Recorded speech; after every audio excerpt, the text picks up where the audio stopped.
បាទជំរាបសួរពុកម៉ែបងប្អូនទាំងអស់ជាទីគោរពរាប់អានពេលនេះខ្ញុំបាទសូមមកចែករំលែកនៅរូបមន្តថ្នាំបាទសម្រាប់ព្យាបាលអាឡែស៊ីច្រមុះមួយស៊ុំដែលមានធាតុផ្សំចំនួន3មុខបាទទី1គឺវល់កន្លាតចកនេះឯងបាទចំណែកទី2បាទគឺដើមរលាយស្មងបាទចំណែកទី3គឺដើមឆ្កែស្រែងបាទអញ្ចឹងពុកម៉ែបងប្អូនទាំងអស់គ្នាបាទបើមានជំងឺអាឡែស៊ីច្រមុះបាទក្តៅក្រហាយបាទពូកែ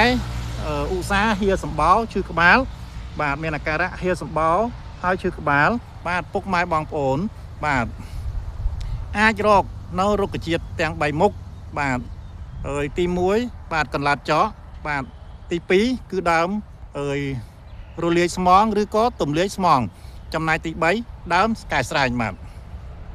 ពុកម៉ែបងប្អូនបាទយករុក្ខជាតិទាំង3មុខនេះមកចិញ្ច្រាំបាទឲ្យល្អិតបាទហាលថ្ងៃឲ្យស្ងួតបាទហើយយកមួយមុខ10ក្រាមឬក៏មួយមុខ1ខាំបាទយកមួយមុខ1ខាំមួយមុខ1ខាំអញ្ចឹង3មុខនេះស្មើនឹង30ក្រាមយកមកបាទច្របល់លាយចូលគ្នាហើយដាំទឹកបាទដាំទឹកពិសាក្នុងមួយថ្ងៃបាទអាចព្យាបាលជំងឺបាទអាឡែស៊ីច្រមុះបានបាទ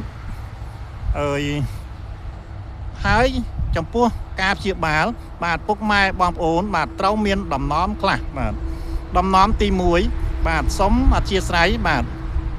ពុកម៉ែបងប្អូនបាទកុំពិសាទឹកកកបាទកុំពិសាទឹកកកដំណំទី2បាទពុកម៉ែបងប្អូនកុំពិសាសាច់ដែលមានជាតិពឹសដូចជាសាច់គោសាច់មាន់បាទចំណែកទី3បាទពុកម៉ែបងប្អូនកុំពិសាបាទរុក្ខជាតិណាឬក៏ម្ហូបអាហារបន្លែផ្លែឈើបន្លែណាដែលមានជាតិពឹសឧទាហរណ៍ដូចជាបាទកូនទំពាំងបាទកូនទំពាំងកូនអាស័យយើងហ្នឹងបាទកូនទំពាំងបាទនឹងទ្របផ្លែវែងបាទនឹងទ្របផ្លែវែងបាទដែលពុកម៉ែបងប្អូនយើងតែងចំណាំហៅថាទ្របផ្ដោគោបាទបាទសូមអធិស្ឋានបាទអញ្ចឹងសូមបញ្ជាក់សារជាថ្មីម្ដងទៀតសូមអធិស្ឋានណាបាទទី1បាទទឹកកកបាទទី2បាទសាច់មាន់សាច់គោ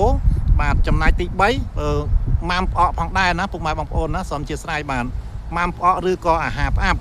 បាទចំណែកទី4កូនត្រពាំងឬក៏បន្លែទ្របបាទទ្របវែងបាទអញ្ចឹងក្នុងរយៈពេលដែលពុកម៉ែបងប្អូនបាទទទួលទានថ្នាំនេះបាទ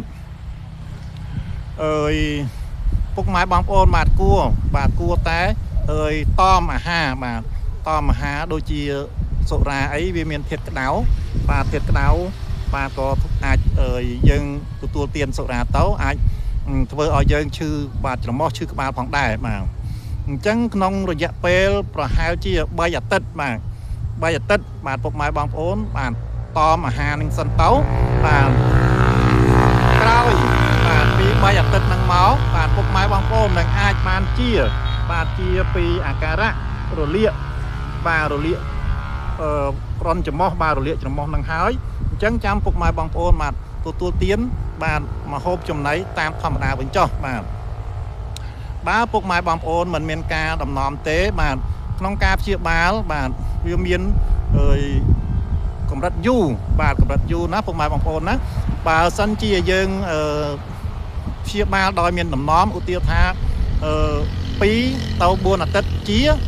អញ្ចឹងបើយើងមិនតមបាទអាចពី4អាទិត្យទៅ8អាទិត្យទៅជាបាទអញ្ចឹងកម្រិតនៃការផ្សះហ្នឹងវាយឺតជាងដែលយើងមានដំណំណាអញ្ចឹងសូមអធិស្ឋានរាល់កំហុសឆ្គងបាទសូមអរគុណសូមជម្រាបលានិងសូមជូនពរពុកម៉ែបងប្អូនទាំងអស់ឲ្យជួបប្រទះតែសេចក្តីសុខសេចក្តីចម្រើនបាទសូមអរគុណសូមជម្រាបលាបាទ